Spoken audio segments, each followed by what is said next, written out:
শ্রাবণ মাসের একটা টোটকা বলছি। টোটকাটা হচ্ছে, আপনারা ভালোবাসেন, শ্রাবণ মাস চলছে, শিব ঠাকুরের চরণে যে শুধুমাত্র সোমবারই জল দিতে হয় তা না, সারা মাসই আপনারা দিতে পারেন।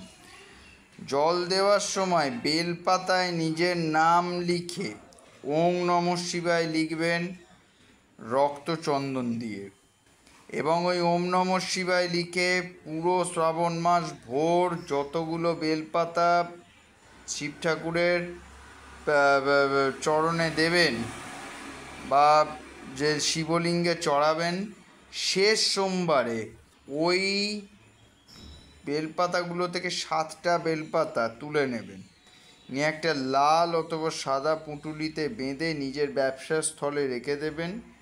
আমি বলছি ভালো হবে, ব্যবসায় শ্রীবৃদ্ধি হবে।